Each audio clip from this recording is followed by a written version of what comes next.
Hi అండి. చూసారా weather అనేది ఎంత కూల్గా ఉందో. ఇప్పుడే వర్షం పడుతుందేమో అన్నట్టుంది. మబ్బులైతే బాగా పట్టేశాయి.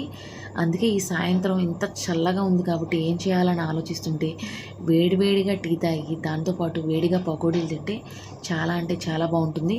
అందుకే ఈరోజు మా ఇంట్లో నేను పకోడీలు ప్రిపేర్ చేస్తున్నాను. Let's start. ముందుగా ఉల్లిపాయ ముక్కలు, పచ్చిమిరకాయ ముక్కలు, అల్లం తరుగు, ఉప్పు, జీలకర్ర ఇవన్నీ వేసుకొని బాగా కలుపుకోవాలండి. కలుపుకున్నాక అందులో శనగపిండి, కొంచెం బియ్యపిండి వేసుకోవాలండి. బియ్యపిండి వేసుకుంటే కొంచెం క్రిస్పీగా వస్తాయి.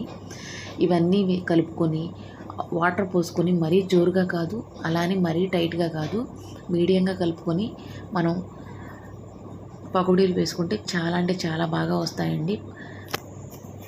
అంతేకాకుండా ఇప్పుడు దాకా మనల్ని బాగా ఎండలు చంపేసాయి కదండి. అందుకే వర్షం వచ్చి మనల్ని కొంచెం రిలాక్స్ చేస్తుంది. దాని వెంటే జలుబు, జ్వరాలు ఇవన్నీ కూడా వస్తాయి. ఎందుకని అంటారో ఏంటో. ఎందుకంటే ఇప్పుడు దాకా ఎండల వల్ల ఈ వాతావరణం అనేది మనం చాలా ఇబ్బందులు పడ్డాము.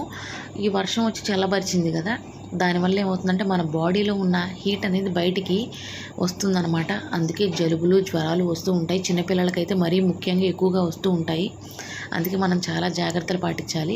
అంతేకాకుండా ఈ వర్షం వచ్చే టైంలో కూడా నీళ్ళు ఎక్కడ నిల్వ అనేది ఉంచకూడదు. దానివల్ల ఏమవుతుందంటే దోమలు పెరిగిపోయే ప్రమాదం ఉంది.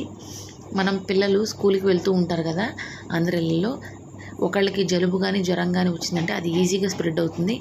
అందుకే మనం కొంచెం పిల్లల్ని చాలా జాగ్రత్తగా చూసుకోవాలి. పిల్లల్ని ఏముంది, పెద్దవాళ్ళకైనా సరే వేడి అనేది బాగా ఎగపొంగి జలుబులు, జ్వరాలు వచ్చే అవకాశం ఉంది. అందుకే చాలా జాగ్రత్తగా ఉండండి. మా ఇంట్లో అయితే టీ రెడీ అయిపోయింది, పకోడీలు రెడీ అయిపోయాయి. మీ ఇంట్లో రెడీ అయ్యాయో లేదో కామెంట్ చేయండి. ఇలాంటి మరిన్ని వీడియోస్ కోసం సబ్స్క్రైబ్ మై ఛానల్ మీ పల్లెటూరు పడుచు.